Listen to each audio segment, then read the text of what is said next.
Hello friends, welcome back to our channel Sharon Kishore world. మనం అరకు సిరీస్లో భాగంగా అరకులో ఉన్న ఫేమస్ ప్లేసెస్ అన్ని చూపిస్తున్నాం కదా. ఈ చర్చ్ మీరు ఎప్పుడైనా చూసారా? చాలా మూవీస్లో అయితే ఈ చర్చ్ ఉంటుంది. కృష్ణగాడి వీరప్రేమ గాథ మూవీలో క్లైమాక్స్ అంతా కూడా ఈ చర్చ్లోనే ఉంటుంది. సో ఎన్నో సినిమాలకి షూటింగ్స్కి కేర్ ఆఫ్ అడ్రస్ అయిన ఈ చర్చ్ మనం ఇప్పుడు మీకు చూపించబోతున్నాము. ఇది అరకుకి 12 కిలోమీటర్ల దూరంలో అనంతగిరి దగ్గరలో ఉంటుంది. సో ఈ చర్చ్ టైమింగ్స్ వచ్చి సండే 10 AM to 1 PM అట. ఈ చర్చ్ మొత్తం కూడా 3.5 ఎకరాల్లో ఉంది. ఈ చర్చ్ యొక్క ల్యాండ్ ని జైపూర్కి చెందిన మహారాజులు అప్పటి బ్రిటిష్ వారికి ఇచ్చారు. సో అప్పుడు బ్రిటిష్ వారు 1936-39 ప్రాంతంలో సెకండ్ వరల్డ్ వార్ టైంలో ఈ చర్చ్ నిర్మించారు. ఫస్ట్ ఇక్కడ ట్యాక్స్ బ్రిటిషర్స్ కలెక్ట్ చేసేవారట. ఆ తర్వాత కాలక్రమంలో ఇది ఒక చర్చ్గా దీన్ని అభివృద్ధి చేశారు. ఇది పూర్తిగా రాతి కట్టడం అవ్వడం వల్ల, పురాతన కట్టడం అవ్వడం వల్ల చాలా అందంగా ఉంటుంది. ఇక్కడ ఫోటోషూట్స్ అయితే చాలా ఎక్కువ జరుగుతూ ఉంటాయి. ముఖ్యంగా pre wedding, post wedding photoshoots అయితే ఇక్కడ చాలా జరుగుతూ ఉంటాయి రెగ్యులర్గా. చర్చ్ అయితే మేము వెళ్ళినప్పుడు క్లోజ్లో ఉంది. చర్చ్ సరౌండింగ్స్ అంతా కూడా మీకు చూస్తున్నారు కదా. ఇక్కడ నుంచి కొండలు, ఆ అరకు వ్యూ అయితే చాలా అద్భుతంగా ఉంది. ముఖ్యంగా ఈ సైడ్ వ్యూ అయితే ఆసమ్గా ఉంది ఫొటోస్ తీసుకోవడానికి.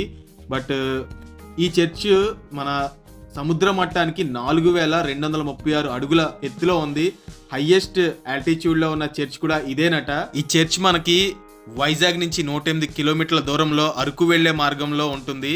ఇక్కడ ఏజెన్సీ ప్రాంతంలో 20వ శతాబ్దంలో మొట్టమొదటిగా స్థాపించబడిన చర్చ్ కూడా ఇదేనట. ఇక్కడ నుంచి చూడొచ్చు, మీకు అరకు అనంతగిరి రోడ్ కూడా మీకు కనిపిస్తుంది. ఇక్కడ నుంచి వ్యూ అయితే ఆసమ్గా ఉంది. చాలా మంది ఈ వ్యూలో ఫొటోస్ తీసుకుంటున్నారు. బ్యాక్ సైడ్ కొండలతో వ్యూ అద్భుతంగా ఉంది. ఈ చర్చ్ ని డిజైన్ చేసిన కెనడియన్ రాల్ఫ్ ఎడ్వర్డ్ స్మిత్ పేరు మీదుగా ఈ చర్చ్ కి రాల్ఫ్ స్మిత్ బాప్టిస్ట్ చర్చ్ గా పేరైతే పెట్టారనమాట. సో చర్చ్ ఎంట్రన్స్ అయితే ఈ రకంగా ఉంది. ఫొటోస్ అయితే చాలా మంది అక్కడ తీసుకుంటున్నారు. సో చర్చ్ ఫ్రంట్ వ్యూ అయితే ఈ రకంగా ఉంది. నేను కూడా మన ఫోన్ ఫ్రంట్ కెమెరా ఆన్ చేసి అసలు లొకేషన్ ఎలా ఉంది, ఏ రకంగా వీడియోలో చూస్తున్నారు కదా. So front and back same రెండు కూడా ఒకేసారి ఆన్ చేశాను. సో ఫ్రంట్ కెమెరా కానీ బ్యాక్ కెమెరా కానీ రెండు కూడా ఆసమ్గా ఉంది. అందుకే ఈ చర్చ్ వీడియోస్కి, ఫోటోషూట్స్కి అంత ఫేమస్ అయింది. చూస్తున్నారు కదా ఎంత బ్యూటిఫుల్గా ఉందో.